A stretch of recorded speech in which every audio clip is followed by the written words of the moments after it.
નમસ્કાર, આપ જોઈ રહ્યા છો ન્યૂઝ 18 ગુજરાતી ને હું છું લુબના। મુંબઈ અમદાવાદ નેશનલ હાઈવે પર ગમખ્વાર અકસ્માત સર્જાયો છે। પાલઘરના ધાનીવરી વિસ્તારમાં ટ્રક અને કન્ટેનર વચ્ચે ટક્કર થઈ છે। જાનૈયાઓથી ભરેલી ટ્રકમાં સૌથી વધુ લોકો સવાર હતા। અકસ્માતમાં અત્યાર સુધીમાં 12 લોકોના મોતની પુષ્ટિ થઈ છે, તો ગંભીર દુર્ઘટનામાં મૃતકોની સંખ્યા હજુ વધવાની આશંકા છે। 20 થી 25 જેટલા લોકો અકસ્માતમાં ગંભીર રીતે ઘાયલ થયા છે। તમામ ઇજાગ્રસ્તોને કાસા ઉપજિલ્લા હોસ્પિટલમાં ખસેડાયા છે। ઉલ્લેખનીય છે કે ખૂબ જ ગમખ્વાર અકસ્માત પાલઘરમાં મુંબઈ અમદાવાદ નેશનલ હાઈવે પર આ ગમખ્વાર અકસ્માત સર્જાયો છે। પાલઘરના ધાનીવરીમાં ટ્રક અને કન્ટેનર વચ્ચે અથડામણ થઈ હતી। જાનૈયાઓથી ભરેલી આ ટ્રકમાં સૌથી વધુ લોકો છે તે સવાર હતા। ઉલ્લેખનીય છે કે અત્યાર સુધી 12 લોકોના મોતની પુષ્ટિ થઈ ચૂકી છે। 25 જેટલા લોકો ગંભીર રીતે ઘાયલ છે। ઇજાગ્રસ્તોને કાસા ઉપજિલ્લા હોસ્પિટલ ખસેડવામાં આવ્યા છે। તો અકસ્માતની આ સમગ્ર ઘટના છે, ખૂબ જ ગમખ્વાર અકસ્માત છે જે સર્જાયો છે પાલઘર વિસ્તારમાં। પાલઘરમાં આ એક્સિડન્ટમાં 12 લોકોના મોત થયા છે। ઉલ્લેખનીય છે કે જાનૈયાઓથી ભરેલી ટ્રકમાં વધુ લોકો સવાર હતા।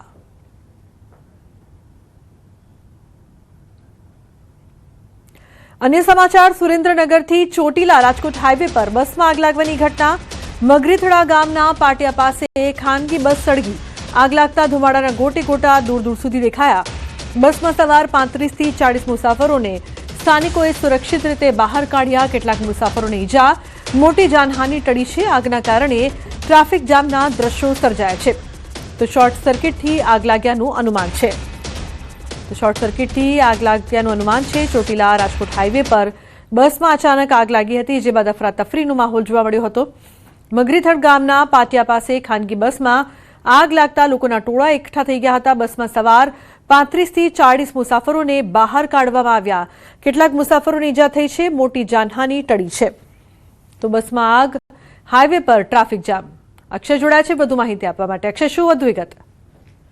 જી, ચોક્કસથી વાત કરવામાં આવે તો સુરેન્દ્રનગર જિલ્લામાં હાલ જે ભીષણ ગરમી પડી રહી છે તેને લઈને આગના બનાવોમાં સતત વધારો વધી રહ્યો છે। ત્યારે ફરી એકવાર સુરેન્દ્રનગર જિલ્લામાંથી પસાર થતા જે નેશનલ હાઈવે પર છે ચોટીલાના જે મગરીખડા ગામ છે તેની નજીક પસાર થઈ રહેલ સુદામા ટ્રાવેલ્સની જે બસ છે તેમાં અચાનક કોઈ કારણસર આગ ભભૂકી ઉઠી હતી। બસમાં અંદાજે 40 જેટલા મુસાફરો સવાર હતા। તમામ મુસાફરોનો જે છે આબાદ બચાવ થયો હતો। મુસાફરોને સામાન્ય નાની મોટી ઈજા થઈ હતી, પરંતુ કોઈ મોટી જાનહાનિ થઈ ન હતી। ખાસ ઉલ્લેખનીય છે કે છેલ્લા 10 દિવસમાં ચોટીલા નેશનલ હાઈવે પર આ બસ સળગવાનો બીજો બનાવ જે છે બન્યો છે। અગાઉના બનાવમાં 4 જેટલા લોકોના મૃત્યુ થયા। ફરી એકવાર આજે ભીષણ ગરમીના કારણે આગનો બનાવ બન્યો છે, તેને લઈને ક્યાંક ને ક્યાંક વાહન ચાલકોમાં ચિંતાની લાગણી ફેલાઈ છે। જી બિલકુલ, 35 થી 40 મુસાફરોને જે પ્રકારથી અક્ષય બહાર કાઢવામાં આવ્યા છે, કોઈને કોઈ ઈજા થઈ હોય તેવા અહેવાલ સામે આવી રહ્યા છે ખરા? જી ના, જે ઈજાઓ જે થઈ છે સામાન્ય જે મુસાફરો છે દાઝી જવાની એવી ઘટનાઓ બની છે। એ મુસાફરોને તાત્કાલિક 108 ની મારફત ચોટીલા જે રેફરલ હોસ્પિટલ છે તે સારવાર માટે ખસેડવામાં આવે છે। સ્થળ પર ફાયર તેમજ જે 108 ની ટીમ છે સ્ટેન્ડ બાય રાખવામાં આવી છે। ચોટીલા ડેપ્યુટી કલેક્ટર, પીઆઈ સહિતનો પોલીસ સ્થળ પર હાજર છે અને ઈજાગ્રસ્તોને તાત્કાલિક ચોટીલા જે વધુ ઈજાગ્રસ્ત કદાચ કોઈ જણાય તો તેને વધુ સારવાર માટે રાજકોટ અને સુરેન્દ્રનગર રિફર કરવાની પણ તંત્ર દ્વારા તમામ તૈયારીઓ કરી દેવામાં આવી છે। અક્ષય, જે પ્રકારથી આ ખાનગી બસ હતી અને જઈ રહી હતી, અચાનક આગ લાગી, શું માહિતી સામે આવી છે? અચાનક આગ લાગવા પાછળનું કારણ કોઈ સામે આવ્યું હોય તો? જી, જે બસ છે એ રાજકોટથી અમદાવાદ તરફ જઈ રહી હતી અને પ્રાથમિક તપાસમાં શોર્ટ સર્કિટના કારણે જે છે એ આગ લાગી હોય તેવું હાલ પ્રાથમિક દ્રષ્ટિએ જણાઈ આવ્યું છે ને જે બસનો ભાગ છે તેમાં થોડી ઘણી જે છે આગ લાગી, ત્યારબાદ તરત જ મુસાફરોને સાવચેતીના ભાગરૂપે તમામ મુસાફરોને નીચે ઉતરી દેવાયા હતા અને ત્યારબાદ આગે વિકરાળ સ્વરૂપ ધારણ કરતા બસ જે છે સંપૂર્ણપણે બળીને ખાખ થઈ ગઈ છે। હજુ પણ બસમાંથી ધુમાડા નીકળી રહ્યા છે, જે ઓલવવા માટેના જે હાલ છે ફાયરની ટીમ દ્વારા સુરેન્દ્રનગર અને ચોટીલાની ટીમ દ્વારા પ્રયાસો હાથ ધરવામાં આવી રહ્યા છે। બિલકુલ, આભાર અક્ષય સમગ્ર માહિતી બદલ।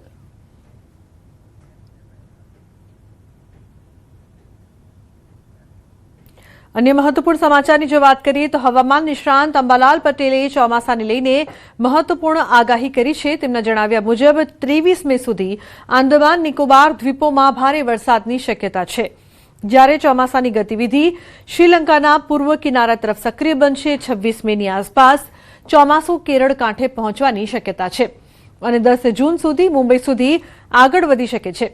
ગુજરાતમાં ચોમાસું 15 જૂનની આસપાસ પહોંચે તેવી શક્યતા વ્યક્ત કરવામાં આવી છે।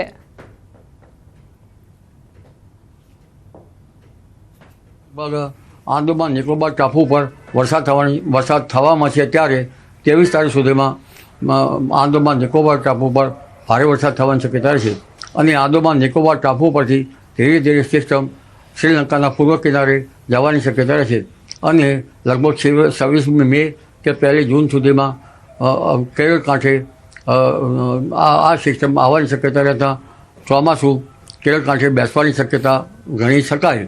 ગુજરાતમાં ચોમાસાની ગતિવિધિ અંગે જોઈએ તો લગભગ 15મી જૂન આસપાસ ગુજરાતમાં ચોમાસું આવવાની શક્યતા રહે છે. ગુજરાતમાં 19 થી 24 મે દરમિયાન પ્રી મોન્સૂન એક્ટિવિટી સક્રિય બનવાની શક્યતા છે. દક્ષિણ ગુજરાત અને દક્ષિણ સૌરાષ્ટ્રના વિસ્તારોમાં 2 ઇંચથી વધુ વરસાદ પડી શકે છે. સાથે જ 35 થી 40 કિલોમીટર પ્રતિ કલાકની ઝડપે પવન ફૂંકાવાની અને 15 જૂન સુધી અરબ સાગરમાં ચક્રવાતી અસર જોવા મળવાની શક્યતા વ્યક્ત કરવામાં આવી છે. પ્રી મોન્સૂન એક્ટિવિટી હવે ધીરે ધીરે રહેવાની શક્યતા રહેશે. તારીખ 19 થી 23માં પ્રી મોન્સૂન એક્ટિવિટી વરસાદ થવાની શક્યતા છે. ક્યારેક 24-25 તારીખ સુધીમાં પણ એ પ્રી મોન્સૂન એક્ટિવિટીનો વરસાદ થઈ શકે. જેમાં એ અરબ સાગરમાં જે સિસ્ટમ બની છે તેમાં પશ્ચિમ ઘાટમાં તે વરસાદ થતાં લગભગ મુંબઈ મહારાષ્ટ્રના ભાગોમાં 100 mm જેવો વરસાદ થવાની શક્યતા છે અને દક્ષિણ ગુજરાતના ભાગોમાં 50 mm અને દક્ષિણ સૌરાષ્ટ્રના ભાગોમાં 1 ઇંચ અને ક્યાંક તેથી ઓછો કે ત્યાંથી વધઘટ વરસાદ થવાની શક્યતા રહે. પૂર્વ ગુજરાતના ભાગોમાં પણ પ્રી મોન્સૂન એક્ટિવિટીનો વરસાદ થવાની શક્યતા રહે. પ્રી મોન્સૂન એક્ટિવિટીનો વરસાદ સવારના ભાગમાં કે ક્યાંક બપોર પછીના ભાગમાં થવાની શક્યતા રહે. કેમિકલવાળું પાણી, લાંબી લાઈનો અને ભારે ખર્ચથી કંટાળેલા લોકો હવે સુરતના પલસાણાના મલિકપુરમાં આવેલા કુદરતી સ્થળ તરફ વળ્યા છે. પ્રકૃતિના સૌંદર્ય વચ્ચે લોકો ઓછા ખર્ચે સ્વિમિંગ પુલ જેવી મજા માણી રહ્યા છે. મલિકપુર લોકોનું નવું પિકનિક ડેસ્ટિનેશન બન્યું છે. તો કાળઝાળ ગરમી વચ્ચે સોશિયલ મીડિયા પર વાયરલ થઈ રહ્યા છે દ્રશ્યો. હું એ રીલ જોઈ હતી ઇન્સ્ટાગ્રામમાં, તો મને સ્થળ ને એ બધું સારું લાગ્યું. વગર પૈસે નહાવાનું અને સરસ એન્જોય કરવાનું છે. એટલા માટે હું અહીંયા આવી છું. મારા છોકરા લોકોને લઈને શોધતા હું આવી છે. હું બીજાને પણ કહીશ કે આવો તમે ને અહીંયા એન્જોય કરો. આપણે વોટર પાર્કના છે ખર્ચા, ફાર્મ હાઉસના ખર્ચા છે એ બચે એવું મસ્ત રમણીય સ્થળ છે આ. તે હજી બી આને કઈ ગામના લોકોએ વસાવ્યું છે તો સરકાર આમાં ધ્યાન આપીને થોડુંક ડેવલપ કરે તો સારું, એમ પબ્લિક માટે બહુ સારું રહે. ગરમીનો માહોલ એન્જોય કરી શકીએ આપણે. અહીંયાની લોકેશન મેં ઇન્સ્ટાગ્રામ પર જોઈને આવી છું અને મને આ લોકેશન ખૂબ જ ગમી છે. અહીંયા પાર્કિંગની સુવિધા પણ છે અને ખાવા પીવા માટે પણ સારી સુવિધા છે.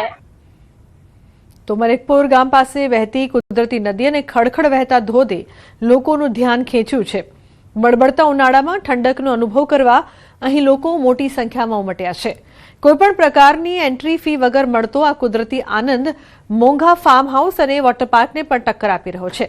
વીકેન્ડ આવે ત્યારે લોકો ખાણીપીણીના ભાથા સાથે અહીં પહોંચીને પ્રકૃતિના ખોળે વોટર પાર્ક જેવી જ મજા માણે છે.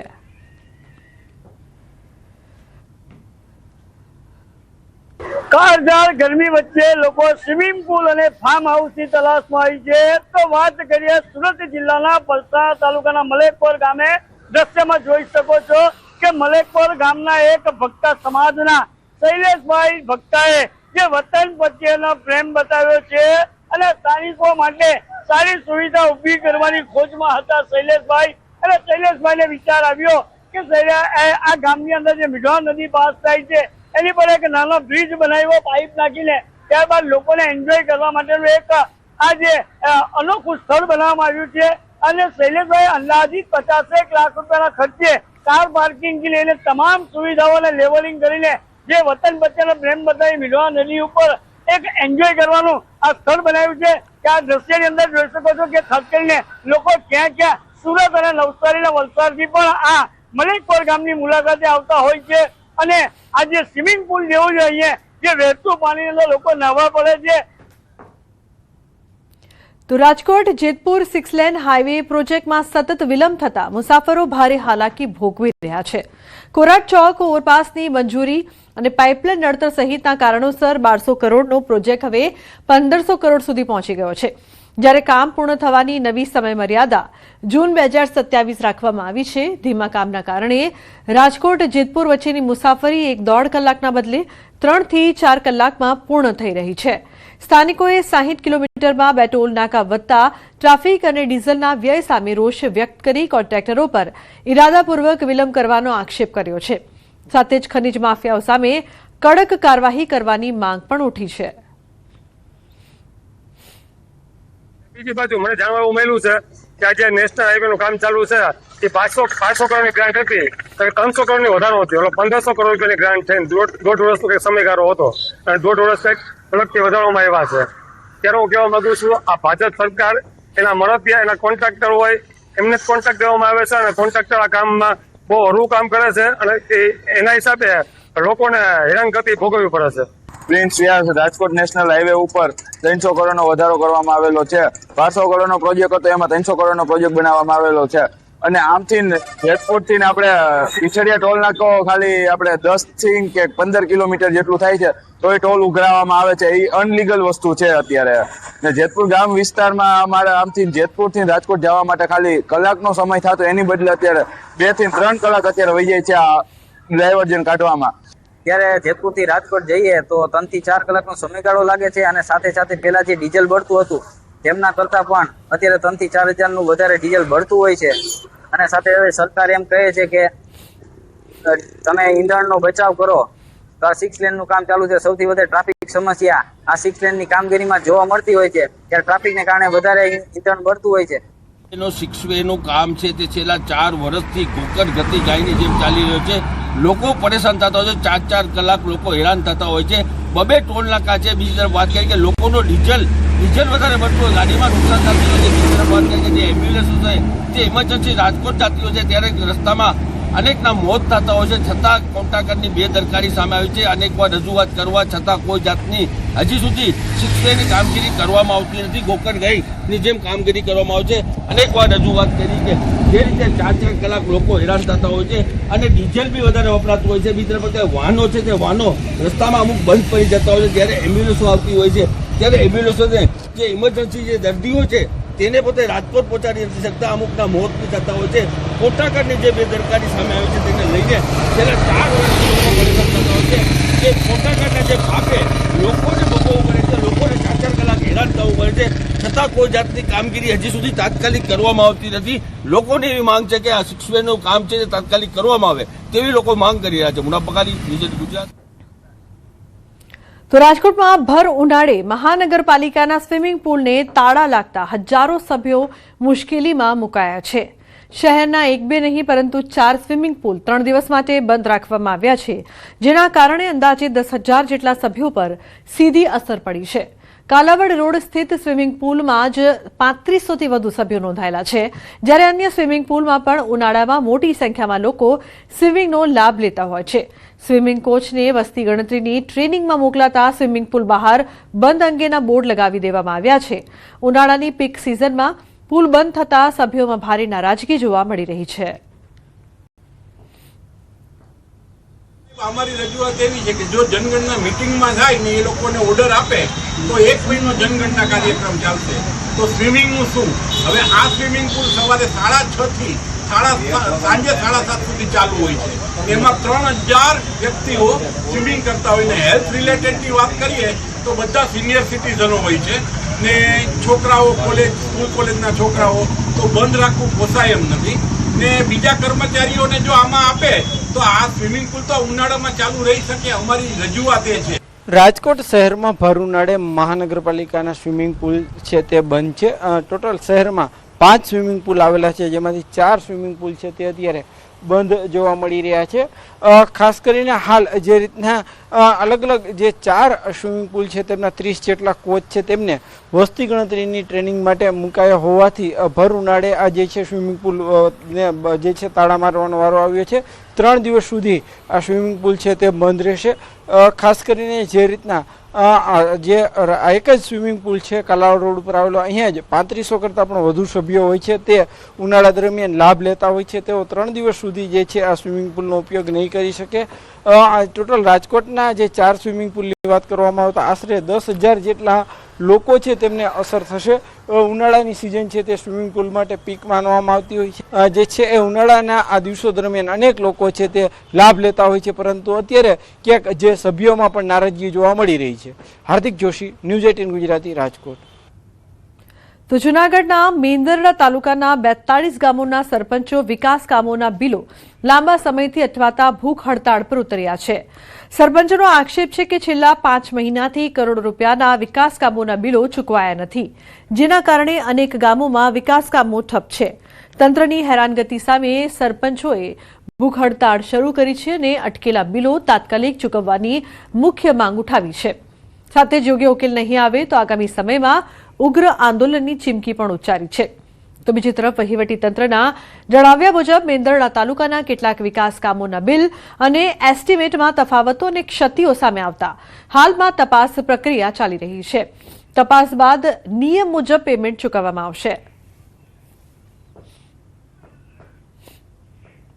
છેલ્લા 5 મહિના થયા અમારા કામ થયેલા કામોના એક પણ બિલ થતા નથી, અને છેલ્લા 6 મહિના થયા અહીં મેંદરડા તાલુકા પંચાયતની અંદર અમારા કામોના એસ્ટિમેટો પડ્યા છે. એ એક પણ એસ્ટિમેટ અમને આપવામાં આવતા નથી, નવા કામ શરૂ કરવા દેવામાં આવતા નથી.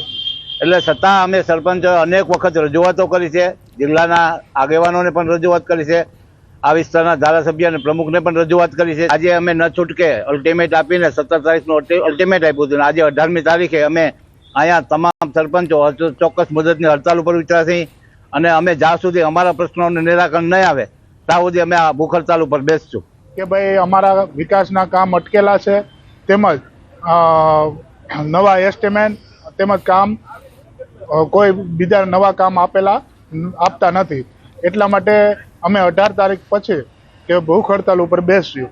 તો આજે અમે 42 ગામના સરપંચો ભૂખ હડતાલ ઉપર બેઠા છે. 6 મહિનાથી અમે ધક્કા ખાઈએ છીએ, એટલા માટે અમે આજે ભૂખ હડતાલ ઉપર બેઠા છીએ.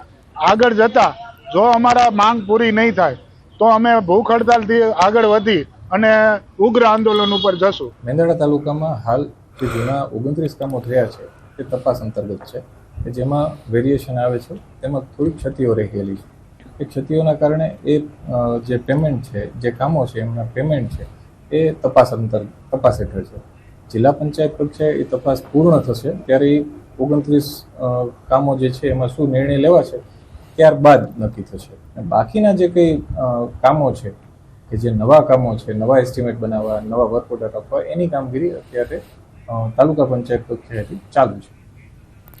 ગોધરા શહેરની જીવનદાયી મેશ્રી નદીના પુનર્જીવન માટે તંત્ર દ્વારા આખરે સફાઈ અને ઊંડીકરણની કામગીરી શરૂ કરવામાં આવી છે. નદીમાં વર્ષોથી ગંદુ પાણી અને કચરો ઠાલવાતા તેની સ્થિતિ ગંદી ગટર જેવી બની ગઈ હતી. ગોધરા લોક વિજ્ઞાન કેન્દ્ર, પર્યાવરણ પ્રેમીઓ અને આગેવાનોની સતત રજૂઆતો બાદ રાજ્ય સરકાર દ્વારા સુજલામ સુફલામ જળ સંચય યોજના હેઠળ પાનમ સિંચાઈ કચેરી મારફતે કામગીરી હાથ ધરાઈ છે. શહેરીજનોને પણ નદીમાં ગંદકી ન કરવા અપીલ સાથે ગંદકી ફેલાવનારો સામે કડક કાર્યવાહી કરવાની માંગ ઉઠી છે. અનેક વાર છેલ્લા 2.5 વર્ષથી રજૂઆત 70 જગ્યાએ 70 ડિપાર્ટમેન્ટમાં રજૂઆત થયા છતાં પણ કશું ઇફેક્ટિવ કામ થતું નહોતું. અને પછી છેલ્લે માનવ આયોગ, ગુજરાત રાજ્ય માનવ અધિકાર સમિતિનો આશરો લેવાયો અને અમોએ એમનો કોન્ટેક્ટ કર્યો અને હાઈકોર્ટમાં એનો કેસ ચાલ્યો. અને પછી નદીની સફાઈનું કામ નગરપાલિકા દ્વારા આંશિક રીતે થયું. આ નદીને સાફ સફાઈ કરીને અત્યારે એને સારું સ્વરૂપ આપીને આવનાર સમયમાં ચોખ્ખું પાણી પણ રહે અને નદી કાંઠો સારો રહે એ માટેનું અભિયાન જે હાથ ધર્યું છે એ ખૂબ સારી બાબત છે. ત્યારે ગોધરાના નગરજનો અને સૌને અપીલ છે કે આ જે કામ છે એ સુંદરતા જળવાઈ રહે, અને જે પણ લોકો આ નદીને પ્રદૂષિત કરવા અથવા કચરો નાખી એમાં એને નુકસાન કરવાનો પ્રયત્ન કરે તો એવા તત્વો, એવા ઇસમો અને એવા વ્યક્તિઓ સામે પણ કડક હાથે પગલાં લેવા જોઈએ. આશા છે કે આ કામગીરી સતત ચાલુ રહે અને મેશ્રી નદી એ ગોધરામાં એક સુંદર નદી બની રહે અને જે નદીને આપણે માતા ગણીએ છીએ તે માતા તરીકે પવિત્રતા એની જળવાય તેના માટે લોકોએ પણ કટિબદ્ધ થઈને મેશ્રી નદીમાં જે કચરો ઠાલવ્યો છે તે એમને બંધ કરવું. ગોધરા શહેરમાંથી પસાર થતી હાર્દ સમી મેશ્રી નદી છે જે સફાઈના અભાવે મૃતપાય અવસ્થામાં ફેરવાઈ હતી, જેને લઈને સ્થાનિક અગ્રણીઓ સહિત દ્વારા મુખ્યમંત્રી અને વિવિધ સ્તરે રજૂઆતો કરવામાં આવી હતી. જેના બાદ હાલ મેશ્રી નદીની મોડે પણ સફાઈ કામગીરી શરૂ કરવામાં આવી છે. આપણે સીધા દ્રશ્યો બતાવીશ, આપ દ્રશ્યોમાં જોઈ શકો છો જે પ્રકારે મેશ્રી નદી એને કહી શકાય કે અહીંયા જે આ નગરપાલિકા વિસ્તારમાં આવેલો જે શહેરી વિસ્તાર છે જેમાંથી અહીંયા આડેધડ કચરો ઠલવાતો હોય છે, સાથે જ અહીંયા ગંદુ પાણી પણ ઠલવવામાં આવે છે, જેથી ગોધરાની શાન સમી મેશ્રી નદી છે તેનું અસ્તિત્વ ભૂસાઈ ચૂક્યું હતું. પરંતુ વારંવારની જે રજૂઆતો હતી તેના બાદ મુખ્યમંત્રીએ હૈયાધારણા આપી હતી અને હૈયાધારણા બાદ મોડે હવે તંત્ર કામે લાગ્યું છે અને પાનમ વિભાગ દ્વારા સુજલામ સુફલામ જળ સંચય યોજના હેઠળ આ કામગીરી શરૂ કરવામાં આવી છે. આપ જોઈ શકો છો દ્રશ્યોમાં જે પ્રકારે અત્યારે જે કચરો કાઢવામાં આવી રહ્યો છે અને આ કચરો કાઢતા જ અંશત નદીની સફાઈ થશે એવી એક આશા બંધાય છે. પરંતુ જે શહેરીજનો છે તેઓ દ્વારા જો આ કચરો નાખવાનો બંધ નહીં કરવામાં આવે તો હું આપને આ તરફના દ્રશ્યો બતાવીશ. આપ દ્રશ્યોમાં જોઈ શકો છો, આ તરફના દ્રશ્યો જોવો છો જે પ્રકારની અત્યારની હાલની જે પરિસ્થિતિ છે તે જોઈ શકો છો. નદીની જે પ્રકારે અહીંયા કચરો ઠલવાતો હોય છે અને આ નદી છે, આ નદી જેવું કંઈ લાગતું નથી. નદીની જે અસ્તિત્વ છે તે પણ જોખમમાં આવી ચૂકી છે. ત્યારે જે શહેરીજનો છે તેઓ પણ સહભાગી બને અને આ જે આડેધડ જે કચરો ઠાલવવામાં આવે છે તેને બંધ કરવામાં આવે તે પણ એટલું જ ઈચ્છનીય જોવાઈ રહ્યું છે. ત્યારે જોવું રહ્યું કે ગોધરાની મેશ્રી નદી પુનઃજીવિત થાય તેના માટે શહેરીજનો કેટલો સહકાર આપશે, સાથે સાથે જે તંત્ર દ્વારા કામગીરી કરવામાં આવે છે તે કામગીરી પણ કેટલા અંશે સાર્થક થશે. સાથે જ જે અહીંયા દર ચોમાસામાં છાસવારે સામાન્ય પાણીમાં પણ જે વરવાનો કોઝવે છે જે ડૂબી જતો હોય છે તેમાંથી અહીંયાથી જે અવર જવર કરતા જરૂરિયાતમંદો છે તેઓને કેટલા અંશે મુક્તિ મળશે એ આગામી સમય અને ચોમાસું જ બતાવશે. રાજેશ જોશી, ન્યૂઝ 18 ગુજરાતી, ગોધરા, પંચમહાલ. તો જૂનાગઢ શહેરમાં પેટ્રોલ પંપ પર વાહનોની કતારો લાગી છે. તળાવ દરવાજા નજીકના પેટ્રોલ પંપ પર ભારે ભીડ જોવા મળી રહી છે. ઈંધણ માટે કાર અને રિક્ષાની લાંબી કતારો લાગી છે. પૂરતો જથ્થો છતાં વાહનોની કતારોને લઈને પેટ્રોલ પંપ સંચાલકનો નિર્ણય. રિક્ષાને ₹500 અને કાર માટે ₹1000નું ડીઝલ અપાયું. ડીઝલ છે નહીં, શું કરીએ? અમારે ધંધા પાણી થોડુંક છે તો થોડું આપે છે, 2 લીટર આપે કે 3 આપે, વધારે આપતા નથી. રોજી રોટી કેમ કાઢવી? અમારે ક્યાંય બીજે નથી, નહીં 3-4 પેટ્રોલ પંપ ફરીને એવું. અમે લોકોને લિમિટમાં ડીઝલ આપીએ. 4 વ્હીલ હોય એમાં 1000 રૂપિયાનું અને રિક્ષા કે એવા નાના હોવાનું હોય એને 500 રૂપિયા સુધી. અત્યારે તો અમારી પાસે 10,000નો પૂરતો જથ્થો છે, પરંતુ આ ટ્રાફિક જોતા વહેલો જથ્થો પૂરો થઈ જાય એવું લાગે છે. પણ એમાં કોઈ ચિંતા કરવાની જરૂર નથી. આપણે ત્યાં બીજી ગાડી સુરતમાં ઓર્ડર દેશું એટલે આવી જશે. એટલે પબ્લિકે બહુ શાંતિથી અને સાવચેતીપૂર્વક ડીઝલનો ઉપયોગ કરવો. દ્વારકાના ખંભાળિયામાં ડીઝલની ગંભીર અછત સર્જાતા લોકો અને ખાસ કરીને ખેડૂતો ભારે મુશ્કેલીમાં મુકાયા છે. ચોમાસું નજીક હોવાથી ખેતીકામની તૈયારીમાં લાગેલા ખેડૂતોમાં ડીઝલ ન મળવાના કારણે ભારે ચિંતા છે. હવે અમે ડીઝલ ગોતવા સવારના નીકળ્યા હઈ, એની વાહે અત્યારે હવે ગાડીનું પેટ્રોલ ખૂટવામાં છે. અમારે 20 કિલોમીટર સુધીના બધા પંપ જોઈ લીધા છે. સરકાર પાસે હવે એવી માંગ છે કે અત્યારે કાયમ રોજ ખાલી 50 લીટર મળી જાય ને તોય અમારે હાલી જાય એમ છે. ખેતી કરવામાં પાયાની જરૂરિયાત ડીઝલની છે. ડીઝલ ક્યાંય 15-20 પેટ્રોલ પંપમાં ક્યાંય મળતું નથી. હવે ડીઝલ નહીં મળે ને તો અમે ખેતી નહીં કરી શકીએ. સરકારને એક નમ્ર વિનંતી છે, ખેડૂત માટે તમે ફક્ત છે ને ડીઝલ મળે ને એવું કંઈક કરી દો. વરસાદી વાતાવરણ હવે તૈયારી થવાની છે. ડીઝલ નહીં મળે ને તો ખેડૂત ખેતી નહીં કરી શકે.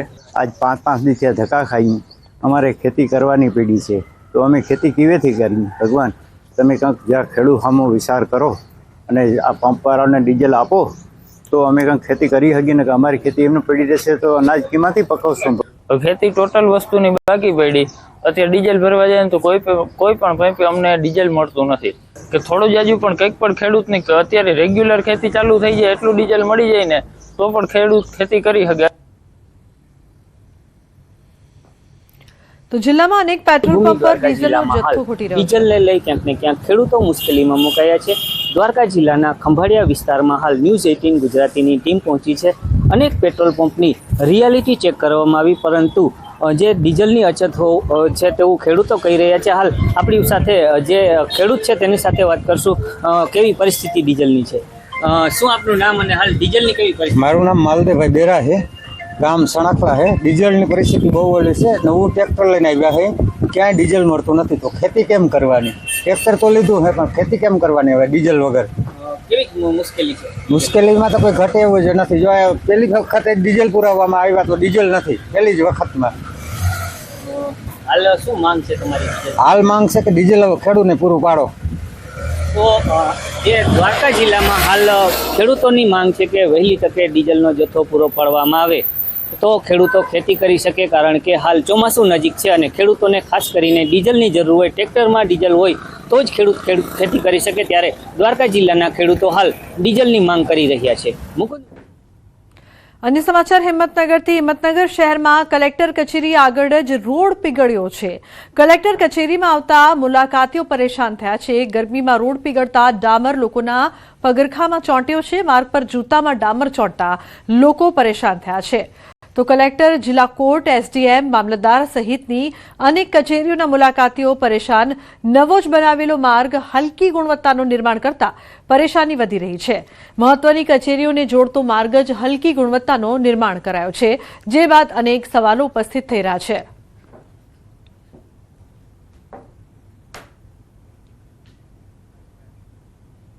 તો બુલેટિનમાં હાલ બસ આટલું જ. આપ જોતા રહો ન્યૂઝ 18 ગુજરાતી. નમસ્કાર.